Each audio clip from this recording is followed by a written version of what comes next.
Muy bien, continuamos entonces. Que hemos dicho estamos hablando de la pregunta de su compañera, ¿no? De las características del, sí,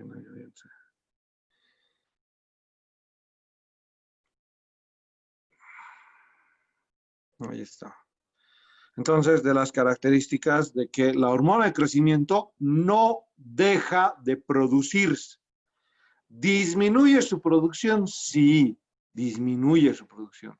Pero no deja de producirse, no para la producción. Entonces, pero sí a partir de los 16. ¿Por qué les decía?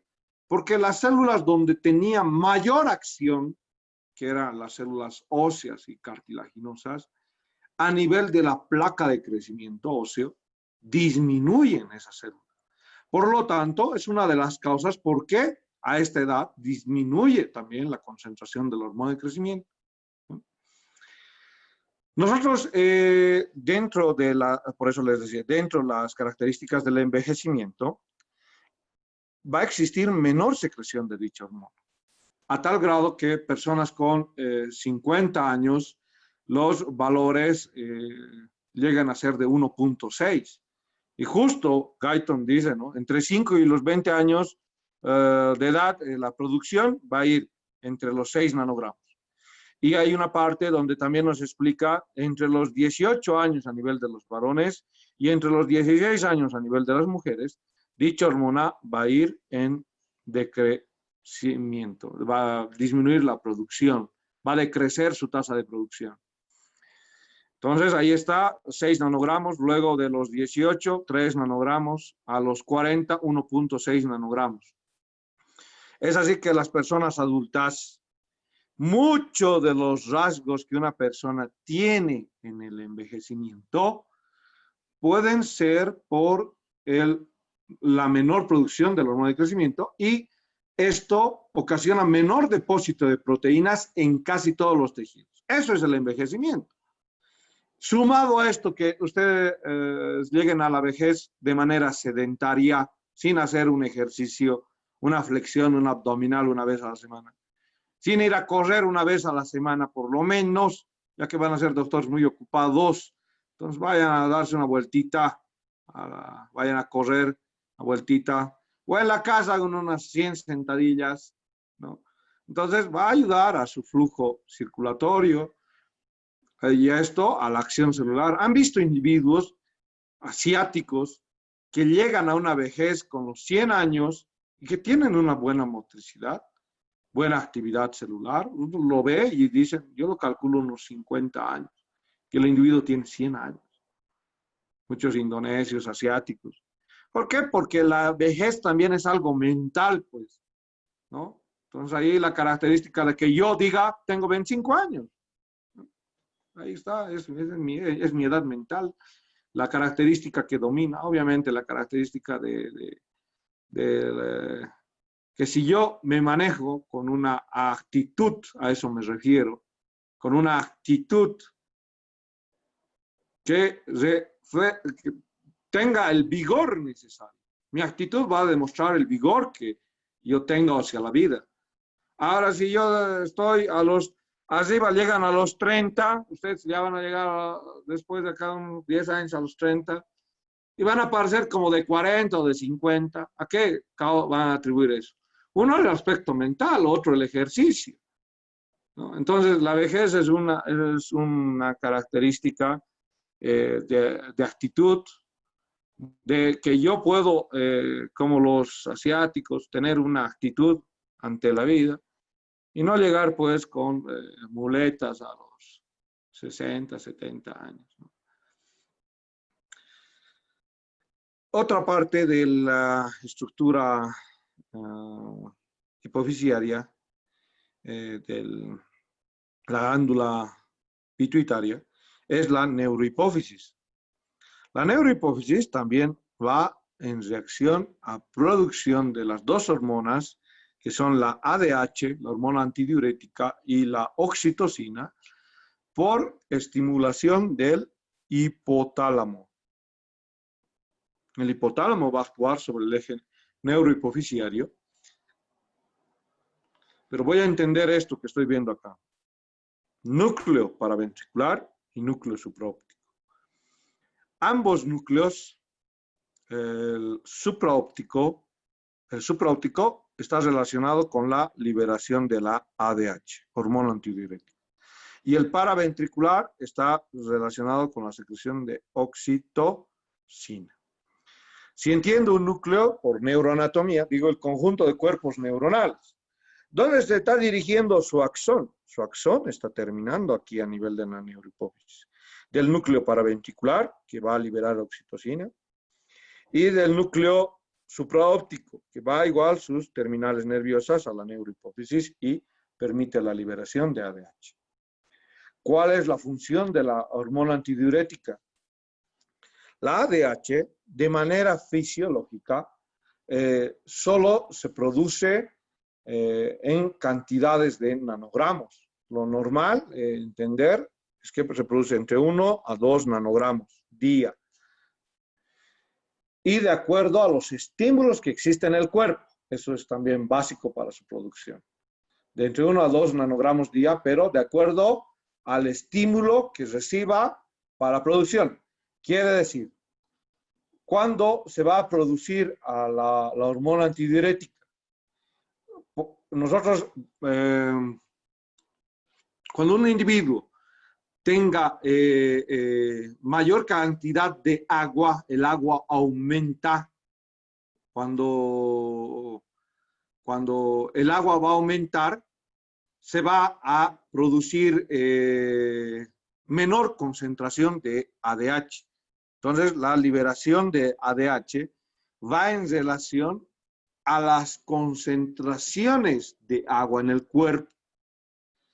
Quiere decir, cuando hay más cantidad de agua en el cuerpo, en la sangre, menor producción de ADH existe.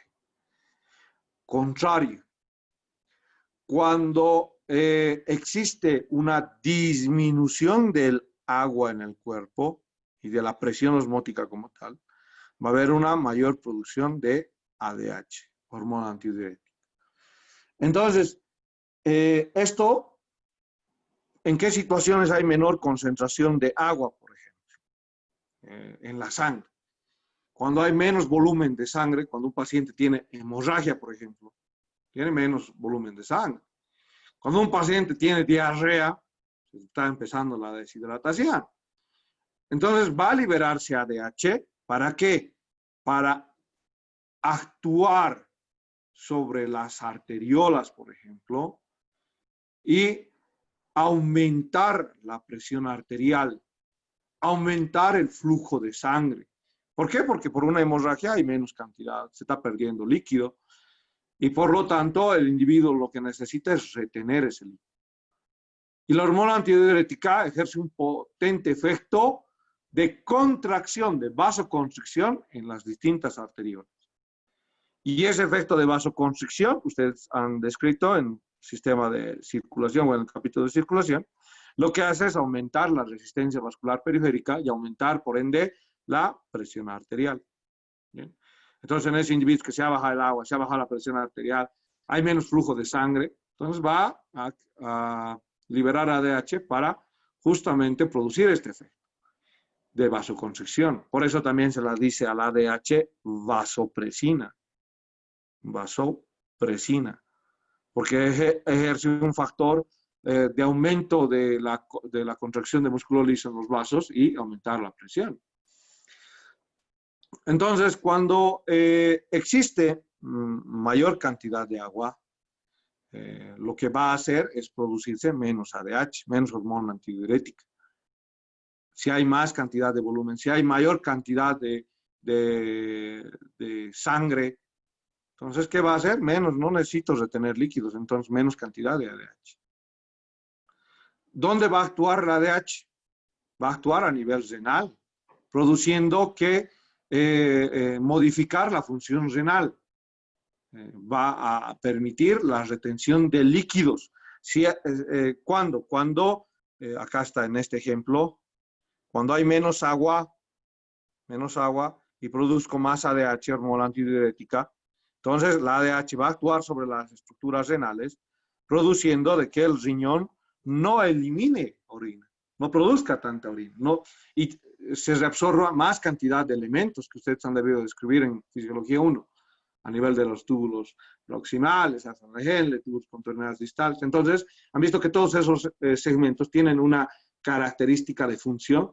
La primera porción es donde más solutos se reabsorben, sodio, potasio.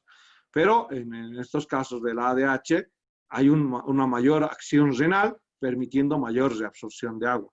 Y así incrementar los volúmenes de agua en el cuerpo, ¿no? Eso es un sistema de retroalimentación continua en torno a la ADH. Ahí está, cuando hay un bajo volumen sanguíneo, una presión baja, y esos son algunos factores para también aumentar la secreción de ADH. Otra de las hormonas es la oxitocina, que va a producir la contracción del útero en el trabajo de parto. Por consiguiente, cuando existe el inicio del trabajo de parto, la contracción del miometrio es un estímulo aferente para que hipófisis lo que haga es una retroalimentación positiva. Entonces, ya había oxitocina para iniciar la primera contracción y más contracciones actúan como una respuesta aferente. Esa respuesta aferente va hasta centros o estratos superiores, hipotalámicos, y como respuesta lo que hacen es producir las descargas eléctricas a nivel de los núcleos paraventriculares y producir la liberación de la oxitocina, ¿no? Entonces ahí está la característica de la liberación de la oxitocina. También a nivel de la glándula mamaria lo que hace es la expulsión de la leche, va a contraer los conductos galactóforos en acción de lo músculo liso que está presente en estos conductos, y dicha acción va a producir la expulsión de la leche ya almacenada, ¿no? Entonces ahí está la oxitocina a nivel de los núcleos paraventriculares, va a nivel de la glándula mamaria, va a nivel de la porción de útero y tiene esa acción. Vamos con otro capítulo dentro de la descripción de hormonas. Vamos a hablar de la hormona tiroidea o de la glándula tiroides. Y ustedes, vamos a apelar a su recuerdo anatómico, conocen esta glándula. La glándula tiroides, que pesa entre 15 y 20 gramos, se encuentra anteriormente a la laringe del individuo. Esta glándula responde a la secreción de la tirotropina, que es la TSH, y la TSH es producida en la adenohipófisis, Entonces, la adenohipófisis libera TSH, tirotropina, y permite la producción de hormonas y la liberación de hormonas por parte de la glándula tiroidea. Hay otra hormona que también va a producir, pero la vamos a describir en el capítulo de donde se menciona la paratiroides. Es la calcitonina, es otra de las hormonas producidas por la tiroides, pero la vamos a describir porque en este otro capítulo, porque va en relación al equilibrio de las concentraciones de calcio, ¿no? Entonces, por eso la vamos a describir en una capítulo diferente.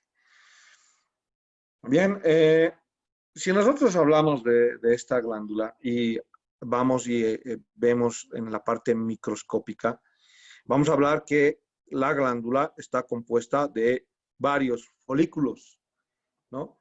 Entre 100 y 300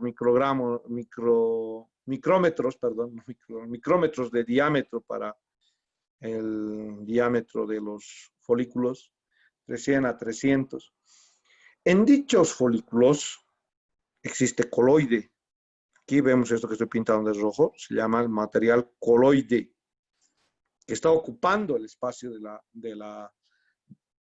de la glándula tiroides.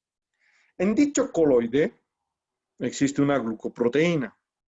Una glucoproteína. ¿Qué se llama esa glucoproteína? Se va a llamar tiroglobulina. En dicho coloide de la glándula tiroides existe una glucoproteína llamada tiroglobulina. El mecanismo es básico para la síntesis de dos de las hormonas metabólicas más importantes que van a existir en el cuerpo. Una es la tiroxina y otra es la triiodotironina. La tiroxina, que es T4, representa el 93% de la secreción de la glándula tiroides, 93%. Y T3, la triiodotironina, representa solamente el 7%, 93% para la T4 y 7% para la T3. La T4 va a ir a volverse a T3 y la T3 es la que va a tener una actividad metabólica en las distintas células del cuerpo. ¿Qué necesito para formar la T3 y la T4? Voy a necesitar un mineral, se lo llama yodo. Necesita aproximadamente consumir al año entre 50 miligramos por año. 50 miligramos por año de yodo. Hay muchas regiones a nivel mundial donde era carente en su tierra, sus tubérculos, el arroz, que no tenía yodo. Entonces, en una gran parte de la población a nivel de los 80 y 90, era pandémico el bocio, al igual que ahora lo es el COVID. En los años 80 y 90, era pandémico el bocio. Y el bocio se debía a una alteración. Había pacientes con deficiencia de yodo. ¿Bien?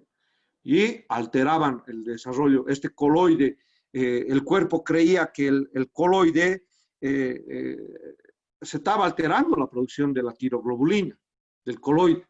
Entonces, ¿el cuerpo qué hacía? Hay que producir más proteína, más coloide, más coloide. ¿Y cómo estaba el desarrollo de esa glándula tiroides? Grande. Hay los bocios que formaban bocio monstruoso, se lo decía antes, y que eran bastante grandes y llegaban hasta el tórax. No se olviden que la fascia cervical que está protegiendo a esto se conecta con la fascia del mediastino y por eso la glándula tiroides y el bocio se extiende hasta la parte del mediastino. Entonces, ¿en respuesta a qué? El cuerpo trataba de hacer algo bueno. ¿Por qué? Porque a deficiencia de yodo, lo que trataba de hacer era compensar con la producción de coloide. Lo que estaba haciendo era alterar el tamaño de la estructura tiroidea y generar una descomposición. Esto lo explica tan bien Guyton, también lo que representa la síntesis de T3 y T4, y que lo menciona con esta imagen, el paso 1, paso 2, paso 3, paso 4. El paso 1 le voy a contradecir a Guyton, le voy a contradecir porque para Guyton, primero el paso 1 es hablar del simportador de yodo, hacer la característica de la función del simportador de yodo. Y no es así. Lo primero que necesitamos es alterar el gradiente de concentración de sodio. ¿Entienden? Le estoy corrigiendo a Guyton y espero que ustedes hagan algo parecido, porque lo que empieza, o donde empieza Guyton a hablar, sí es, si ustedes lo van leyendo una o dos veces, puede que lo que hace en esta parte Guyton es tratar de querer hacerse entender, y por eso coloca un poco más de palabras en esta parte. Entonces, esto es el paso 1. a través de la bomba sodio-potasio adenosintrifosfatasa. Miren, esto es la bomba de sodio-potasio que funciona con ATP, con la ATPasa. ¿Bien? ¿Por qué este es el primer paso? Porque voy a alterar las concentraciones de un ion intracelular. ¿Cuál? El sodio.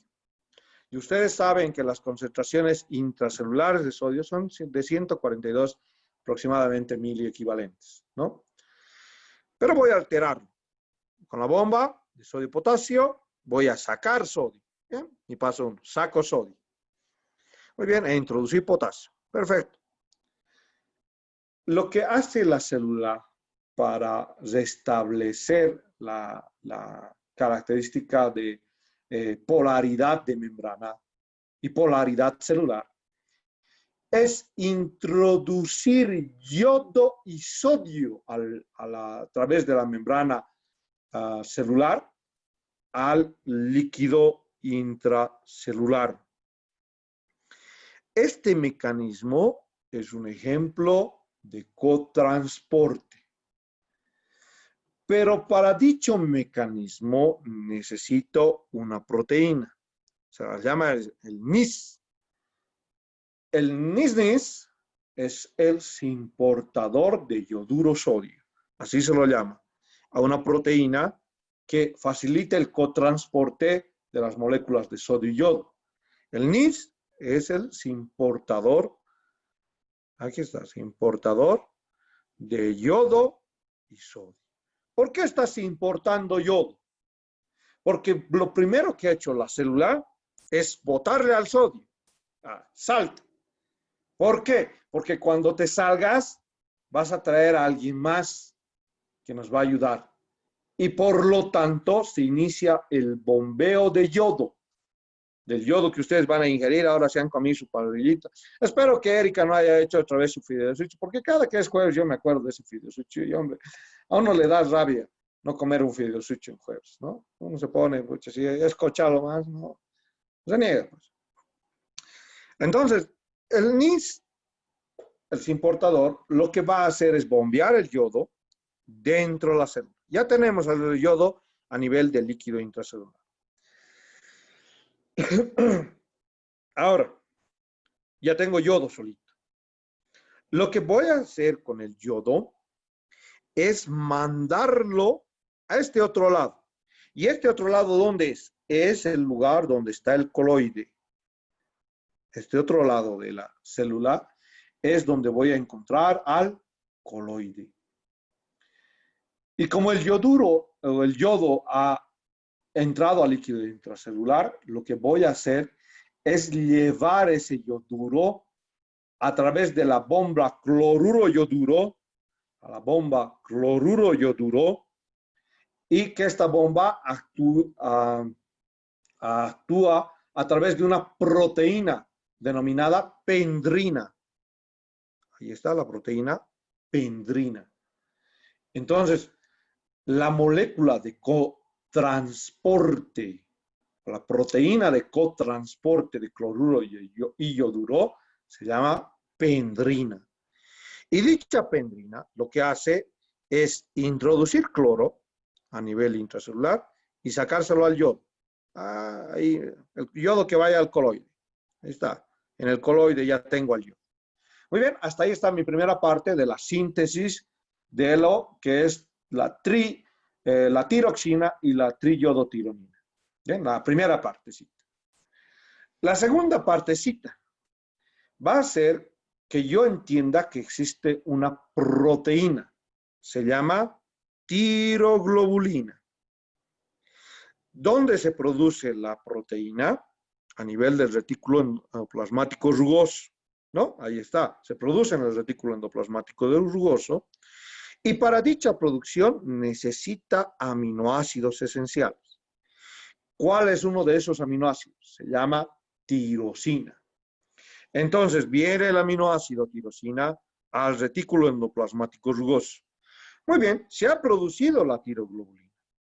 Pero la tiroglobulina tiene que estar, como cuando ustedes van a una fábrica y ven, ¿y cómo saben que es algo nuevo, de paquete? viene en bolsa, ¿no? Está en algo embolsado. Entonces es nuevo de paquete, lo han embolsado. Aparato de Golgi lo que hace es embolsar a la tiroglobulina. Embolsa la tiroglobulina y ¿cómo embolsa? En vesículas. No se olviden que el aparato de Golgi lo que hace es formar vesículas. Dichas vesículas que van a contener a la tiroglobulina. Esas vesículas van a acoplarse a la misma membrana celular, pero en el extremo donde está el coloide. Entonces van dichas vesículas y lanzan, se fusionan y liberan por exocitosis a la tiroglobulina. El empaquetado bonita, viene la tiroglobulina a este lado de la membrana y la vierten hacia el coloide. Entonces vamos a tener tiroglobulina, ¿no? Entonces la glándula tiroides va a poseer gran cantidad de esta hormona, de la T3, T4, y va a poder almacenar a nivel del coloide tiroglobulina. Ahí está la tiroglobulina. Va a poder almacenar la tiroglobulina. ¿Qué va a pasar dentro del coloide? Primero, el concepto que no está en la imagen se llama organificación de la tiroglobulina y oxidación del yodo. Va a haber los dos procesos, oxidación y el yodo y organificación de la tiroglobulina. Muy bien, vayamos primeramente a hablar de la oxidación del yodo. Una vez que el yodo ingresa al coloide, lo que va a actuar es la enzima peroxidasa y el peróxido de hidrógeno en este yodo, lo cual va a hacer que el yodo oxidado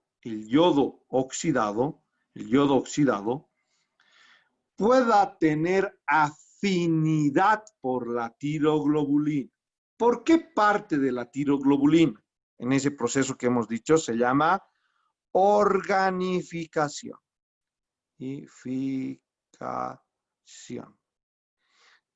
Organificación es la unión de la tiroglobulina, TG, más, ahí está el signo más, el yodo oxidado. Repito, organificación es la unión de la tiroglobulina más el yodo oxidado. Tiene una forma molecular diferente al yodo no oxidado, el yodo oxidado. Entonces, se permite la organificación de este yodo oxidado en áreas específicas de la tiroglobulina. ¿Qué quiere decir? Se va a acoplar alrededor de 6/6 partes de yodo a la molécula de tirosina de la tiroglobulina. Si yo tengo un tren, a ver, tengo una imagen, aquí está. Si yo tengo la tiroglobulina, y la tiroglobulina tiene estas moléculas de tirosina, estas líneas de color rojo van a ser las tirosinas. Vuelvo a trazar de color negro, perdonen, ahí está la tiroglobulina. Y esto de rojo son mis tirosinas, mis aminoácidos esenciales. Guyton dice que la sexta parte de los aminoácidos de tirosina se van a acoplar a los yodos oxidados. Entonces, quiere decir que estos yodos oxidados van a hacer esto. Van a hacer estos yodos oxidados. Muy bien. Entonces, pero solo la sexta parte. Acá tenía que hacer 1, 2, 3, 4, 5 y 6. Ya, ahí está para que se entienda. La sexta parte de los aminoácidos de tirosina se han acoplado a ese yodo oxidado en esta proteína de tiroglobulina. Muy bien, solo la sexta parte. Entonces, dicha yodación al principio, lo que está haciendo es organificarse. Esto es organificación, acoplación de yodo oxidado. Esto de azul es yodo oxidado, yodo oxidado, a esto que es rojo, que lo he llamado como tirosina, el aminoácido esencial de la tiroglobulina. Muy bien, hasta ahí la característica del acople. Cuando la tiroglobulina va y se acopla a las moléculas de yodo, va a formar características de monoyodotirosina. Va a formar diyodotirosina. Va a formar la T4, la tiroxina, y va a formar la triyodotironina, que es T3. Entonces la tiroglobulina, con estos, con la ocupación de los yodos oxidados más las tirosinas, va a formar estos compuestos: monoyodo, diyodo, triyodo, la tiroxina, y este que es RT3, por si acaso, es triyodotironina, que en el ser humano no sirve o no tiene ninguna acción. Entonces, esta triyodotironina es una triyodotironina libre, así lo dice, o triyodotironina inversa, así se la dice a este RT3, triyodotironina inversa. Todas estas moléculas, a través de una molécula, miren lo que va a hacer la membrana celular, va a generar una molécula o una proyección para engullir a esta tiroglobulina que ya se ha organificado, se ha unido con el yodo, y la va a engullir. La va a engullir a través del proceso conocido como pinocitosis. La engulle. Y tenemos una gotita del coloide. En dicha gotita del coloide van a venir a actuar las proteasas. Y las proteasas van a separar las características de la tiroglobulina de los aminoácidos que quedan, porque hemos dicho, solo una sexta parte se ha unido de la tirosina con la característica del yodo. Entonces, cuando la tirosina se ha unido a dos moléculas de yodo, lo voy a decir, diyodotironina. Si se une a una sola molécula de yodo, monoyodotironina. Y si se une a tres moléculas de yodo, triyodotironina. Una tirosina con tres yodos. Una tirosina con un solo yodo. Una tirosina con dos yodos. Pero al fin y al cabo son las tirosinas las que se están acoplando. De la triyodotironina, de la tiroglobulina, hemos dicho en este ejemplo, van a haber tirosinas que no se acoplen. Van a ver las que están acopladas, pero van a ver las que no están acopladas, tirosinas. Una cuarta parte de las tirosinas no van a estar acopladas. 4/10 partes, para ser preciso, no van a estar acopladas. ¿Qué va a hacer esta enzima? Las proteasas van a actuar sobre dicha tiroglobulina y van a decir, ¿saben qué? Acá tengo que ir sacando lo que no me sirve, lo que no voy a usar en el cuerpo, lo que no va a tener una actividad metabólica en el ser humano. Y a través de las características, vayan colocando nombre y grupo, nombre y grupo, nombre y grupo, nombre y grupo, nombre y grupo, nombre y grupo, nombre y grupo. Entonces las proteasas están actuando sobre la tiroglobulina. Y para producir por las características de secreción, la eliminación de T3, T4 y T5, lo que voy a hacer es tener una proteína, se va a llamar la característica de la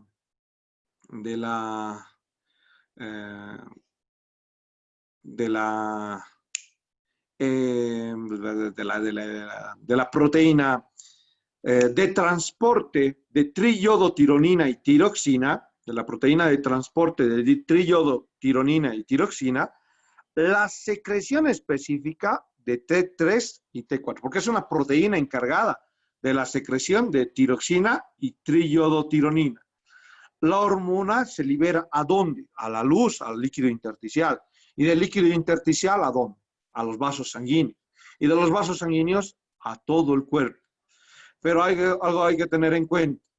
La tiroxina y la triiodotironina se combinan con proteínas plasmáticas, como la albúmina, para ser transportadas por todo el cuerpo.